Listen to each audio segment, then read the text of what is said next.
నమస్తే. నేను మీ కుప్ప పద్మిని. ఇన్నాళ్ళు మీ సపోర్ట్‌ని నాకందిస్తూ, మీ ప్రేమని నాకందిస్తున్న ప్రతి ఒక్కరికి కృతజ్ఞతలు. ఇప్పుడు చూడబోతున్న ఈ వీడియో కూడా ఖచ్చితంగా మీకు ఉపయోగపడుతుంది. లైక్, షేర్ అండ్ సబ్స్క్రైబ్ చేసి మీ ఇష్టాన్ని, అలాగే మీ సపోర్ట్‌ని నాకందించండి. అలాగే ఈ వీడియో పట్ల మీ అభిప్రాయాన్ని కామెంట్ సెక్షన్‌లో కామెంట్ చేసి నాకు తెలియజేయండి. నమస్తే. నమస్తే. Welcome to our channel. నేను పద్మిని. ప్రస్తుతం మనతో పాటు ప్రముఖ ఆధ్యాత్మికవేత్త, ఆస్ట్రో న్యూమరాలజిస్ట్, ఎనర్జీ వాస్తు ఎక్స్‌పర్ట్, శ్రీవిద్య ఉపాసకురాలు శ్రీమతి జయప్రద గారు మనతో పాటు ఉన్నారు. మాట్లాడదాం. నమస్కారం అండి.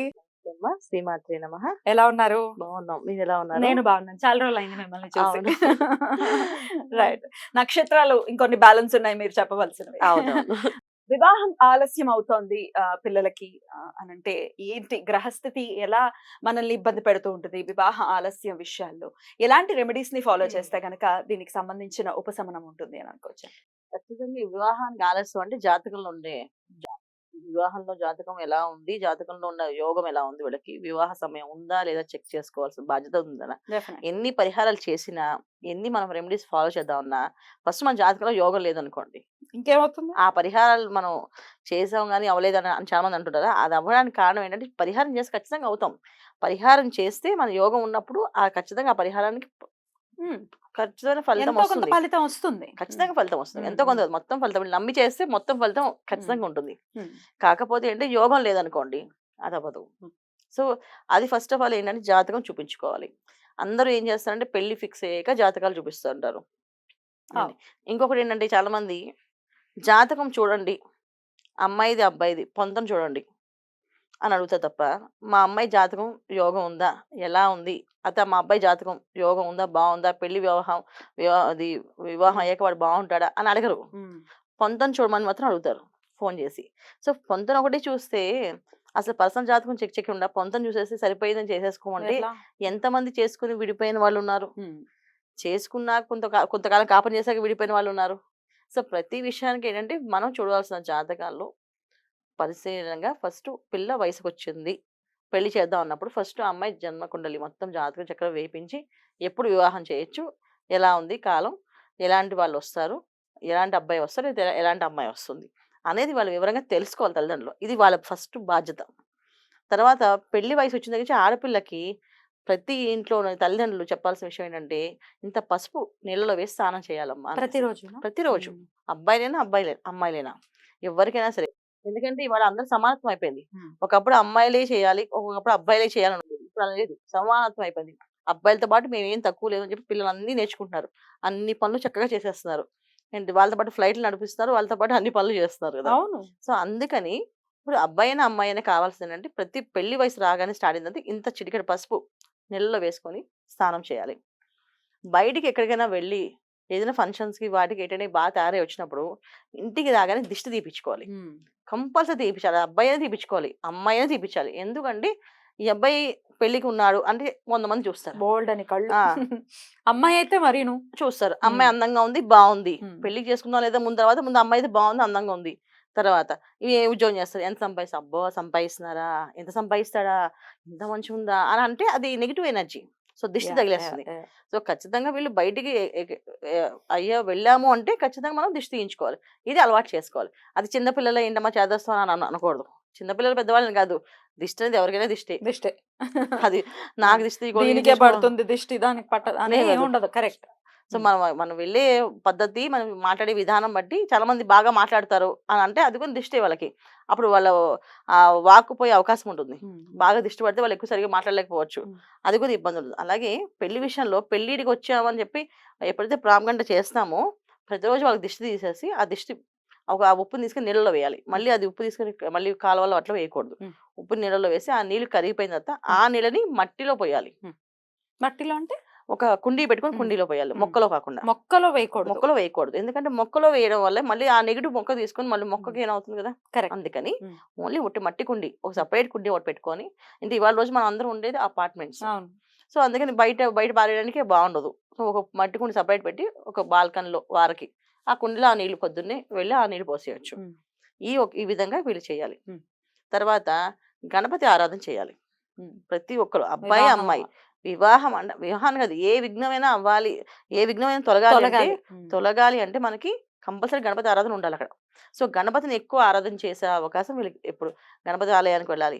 ఇప్పుడు మనం తమిళనాడు వైపు వెళ్ళామనుకోండి, అడుగడుగునా ఒక గణపతి ఆలయం ఉంటుంది. అసలు చూసారా మామూలుగా మీరు? కాదు. అవును. ప్రతి అడుగునా గణపతి ఆలయం ఉంటుంది. అవును. అవును. సుబ్రహ్మణ్య స్వామి ఆలయం ఉంటుంది. మురుగా మురుగా ఆ! అంటూనే ఉంటారు. మురుగా అని అంటూ ఉంటారు కదా! సో ఎందుకు వాళ్ళు అంటే వాళ్ళకి ఆల్రెడీ వాళ్ళకి తెలుసు వాళ్ళకి. సో గణపతిని ఆరాధించాలి. ఏ పనైనా అవుతుంది ఫాస్ట్‌గా. సో గణపతి ఆరాధన వీళ్ళు బాగా నేర్చుకోవాలి. హ్మ్. హ్మ్. గణపతి శ్లోకాలు, గణపతి మంత్రాలు, గణపతి ఏం రా చాలా మంది కీర్తనలు పాడతారు కదా హ్మ్. చక్కగా. హ్మ్. చాలా శ్రావ్యంగా బావుంటుంది. హ్మ్. అలాంటి కీర్తనలు వీళ్ళు హ్మ్. నేర్చుకొని వాళ్ళు నచ్చింది. హ్మ్. ఏదో ఒకటి పొద్దున్నే లేవగానే స్నానం ఆచరించి, హ్మ్. తర్వాత ఒక గణపతి ప్రార్థన చేసుకొని, హ్మ్. వాళ్ళకొచ్చిన శ్లోకమో, పాటో ఏదో ఒకటి ఆయన ముందు హ్మ్. పాడి, ఆయనకి కాస్త పూజ చేసి, ఆయనకి పండో, ఫలమో నైవేద్యం పెట్టాలి. హ్మ్. నైవేద్యం పెట్టి బయటికెళ్ళాలి. వాళ్ళు ఎక్కడైనా ఉండండి. హాస్టల్‌లో ఉంటున్నారు. తీసుకెళ్ళండి హాస్టల్‌లో చిన్న గణపతి విగ్రహం పెట్టుకోండి. లేదా చిన్న చిన్న గణపతి ఫోటో పెట్టుకోండి. హ్మ్. ఆ గణపతి ముందు నించొని కాస్త ప్రార్థన చేసి పూజ చేయండి. ఎప్పుడైతే అలా చేస్తామో ఖచ్చితంగా వివాహాలు అవుతాయి. సకాలంలో అవుతాయి అన్ని పనులు. హ్మ్. అసలు అవ్వదు అనేదే ఉండదు. ఇవి చేయకపోవడం వల్ల ఈ నియమాలు పాటించకపోవడం వల్ల వివాహాలు ఆలస్యంగా అవుతున్నాయి. ఇది మెయిన్ ప్రాబ్లమ్. హ్మ్. ఇది పెద్దవాళ్ళు నేర్చుకోవాలి. పిల్లలకి నేర్పించాలి. హ్మ్. హ్మ్. ఎవరైతే ఈ వీడియో వింటారో వాళ్ళు ఖచ్చితంగా నేర్చుకొని వాళ్ళ పిల్లలకి చెప్పాల్సిందే. తప్పకుండా. ఇప్పుడు దాకా తప్పకుండా. మేము చేయలేదన్నట్టు చేయండి. హ్మ్. ఇక గ్రహస్థితి విషయం గురించి మాట్లాడుకున్నా, లేకపోతే నక్షత్రాల గురించి మాట్లాడుకున్నా, ఎవరికి ఈ వివాహంలో జాప్యం అవుతోంది అనంటే, ఏ నక్షత్రాల వాళ్ళకేమైనా ఉంటుందా? లేకపోతే గ్రహస్థితి ఎలాంటి రోల్‌ని ప్లే చేస్తుంది? అన్ని నక్షత్రాలకి ఉంటుందన్న వివాహ జాప్యం అనేది. హ్మ్. ఎందుకంటే యోగ కాలం లేకపోతే వాళ్ళకి, ఆ హ్మ్. నక్షత్రనాథులు యోగించకపోతే, హ్మ్. వీళ్ళ దశలో గాని, అంతర్దశలో గాని ఆ యోగ కాలం లేదు అంటే ఖచ్చితంగా వీళ్ళకి ఆలస్యం అయిపోతుంది. ఇప్పుడు 30 ఏళ్ళకి యోగిస్తారనుకోండి, 30 ఏళ్ళకి పెళ్లవుతుంది చాలా మందికి. హ్మ్. 35 ఏళ్ళకి యోగిస్తుంటే 35కి అవుతున్నాయి. హ్మ్. 40 కంటే 40కి అవుతున్నాయి. హ్మ్. హ్మ్. సో, ఈ ప్రతి విషయంలో ఏంటంటే వీళ్ళ జాతకం ఎప్పుడు చూపించాలంటే ముందే చూపించాలి. హ్మ్. ఒక 16 ఏళ్ళు రాగానే అంటే మనం పూర్వం ఏంటంటే 12 ఏళ్ళు రాగానే హ్మ్. మగపిల్లాడికి జాతకం చూపించు. జాతకం చూపించేవాళ్ళు. మా అబ్బాయి ఎలా చదువుతాడు? ఎలా రాణిస్తాడు? ఏ ఏ ప వాళ్ళు ఇండియాలో ఉంటాడా? అమెరికాలో ఉంటాడా? అడిగేవాళ్ళు. హ్మ్. అదో పద్ధతుండేది. అది పూర్తిగా మానేశారు. పెళ్లి ఫిక్స్ అయిన మాత్రమే అప్పుడే పొంతన చూడండి అని చెప్తున్నారు. హ్మ్. ఇంకొకటేంటంటే పెళ్లి ఫిక్స్ అయిన తర్వాత జనరల్‌గా ఒక ఉపాసన శక్తి ఉన్న వాళ్ళు వెళ్లి ముహూర్తం పెట్టించుకోవాలి. ఓకే. ఈ ముహూర్త బలం అనేది ఏంటంటే ఎవరు పడితే వాళ్ళతో ముహూర్తం పెట్టించేసుకుంటే కాదు. హ్మ్. ఒక ముహూర్త బలం అనేది ఒక ఉపాసన శక్తి. ఉండాలి. వాళ్ళకి ఒక ఉపాసన శక్తి ఉండి ఆ ముహూర్త బలంతో వాళ్ళతో పెట్టిస్తే ఆ వివాహం ఎటువంటి ఇబ్బందులు రాకుండా వివాహం అవుతుంది. ఆ విచ్ఛిన్నమవ్వకుండా. కాపురం చక్కగా హ్మ్. నిలబడుతుంది. హ్మ్. హ్మ్. హ్మ్. ఇది మెయిన్ ఇంపార్టెంట్. హ్మ్. తర్వాత పెళ్లిలో సత్ప్రవర్తన కలిగిన వాళ్ళు, హ్మ్. మంచి వాళ్ళు, మన కుటుంబంలో మడి ఆచారం పాటించే వాళ్ళు ఉన్నారంటే, హ్మ్. వాళ్ళు విస్తర వేసి వడ్డించాలి భోజనం. వడ్డించాలి. హ్మ్. ఇప్పుడు వాళ్ళు ఎవరు పెద్ వడ్డించినా వడ్డించట్లేదు. హ్మ్. అదొక పెద్ద దోషం. హ్మ్. ఇప్పుడు వివాహాలయ్యి డివోర్స్ అవుతున్నాయి. మళ్ళీ రెండో వివాహానికి అవుతుంది. మళ్ళీ మూడో వివాహం అవుతున్నాయి. హ్మ్. హ్మ్. ఎందుకు రీజన్ అంటే అక్కడ అన్న సంతర్పణ అయినప్పుడు వాళ్ళ అమ్మ ఎంత బాగా మంచి ఫుడ్ పెట్టారు. ఎంత బాగా గౌరవించారు. ఎంత మర్యాద ఇచ్చారు. ఆ అనుకోవాలి గదా! పెళ్ళికెళ్తే వాళ్ళు ఎంత బాగా అవును. ఆహ్, రిసీవ్ రిసీవ్ చేసుకున్నారు. చేసుకున్నారు అనేసి. రిసీవింగ్ బావుంటుంది. గిఫ్ట్‌లు బావుంటాయి. పెళ్లి అంగరంగ వైభవంగా బావుంటుంది. భోజనాల దగ్గర మాత్రం చాలా వెరైటీస్ పెట్టేసి ఒక బఫేలా పడేస్తున్నారు చూడండి. వాళ్ళు అక్కడ అడుక్కునే చాలా వాళ్ళలాగా మంది తినడం. అవును. నచ్చట్లేదది. హ్మ్. పెద్దవాళ్ళకైతే అసలు ఏం తినాలో తెలీదు. అసలు హ్మ్. తెచ్చేవాళ్ళు ఉండరు. హ్మ్. పెళ్ళికి వచ్చి పెద్దవాళ్ళని ఆస్వాదించేవాళ్ళం. వాళ్ళ చేతులతో ఆస్వాదిస్తే ఆ కాపురం చల్లగా 100 ఏళ్ళు బతుకుతుందంట. సో, వాళ్ళకి ఏం తినాలో తెలియట్లేదు. సో, ఎవరు తెచ్చేవాళ్ళు ఉండరు. ఎవరు బిజీ వాళ్ళు ఎవరు పెట్టుకొని తినేసి వెళ్ళిపోతుంటారు. సో, అలా కాకుండా ఎవరైతే పెద్దవాళ్ళు ఉన్నారో వాళ్ళందరికి ఒక టేబుల్స్ వేసి, అందరిని కూర్చోబెట్టి వాళ్ళకొక అంటే ఇప్పుడు ఎలాగ క్యాటరింగ్ ఇంత డబ్బు ఖర్చు పెడుతున్నాం గదా! ఇంకొంత డబ్బు ఖర్చు పెట్టి, బాబు పెద్దవాళ్ళందరికీ భోజనాలు వడ్డించండి. వచ్చిన వాళ్ళ మర్యాదగా అడగండి. ఏం తింటారండి? ఏం వడ్డించమంటారు? ఏం పెట్టమంటారు? ఇక్కడ ఉన్నాయి. ఇవి ఐటెమ్స్ ఉన్నాయి అని చెప్పి వాళ్ళెంత ప్రేమగా చూసి రిసీవ్ చేసుకుంటారో వాళ్ళ పెళ్లి అంత బ్రహ్మాండంగా ఉంటుంది. వాళ్ళ కాపురం అంత హాయిగా ఉంటుంది. హాయిగా ఉంది. కరెక్ట్. చాలా హాయిగా ఉంటుంది. డెఫినెట్‌లీ. ఇవి చేయాలి నాన్న. మార్పులు తెచ్చుకోవాల్సిన అవసరం ఉంది ఖచ్చితంగా. ఎందుకొచ్చేస్తున్న ఇన్నిన్ని కేసులు, ఇన్నిన్ని డివోర్స్ కేసెస్ వినటం ఏంటి, అసలు చాలా కామన్ అయిపోయింది. పెద్దగా పట్టించుకోవట్లేదు గూడా. ఇదివరకు రోజుల్లో విడాకులు తీసుకుంటున్నారు. చాలా పెద్ద అవమానం.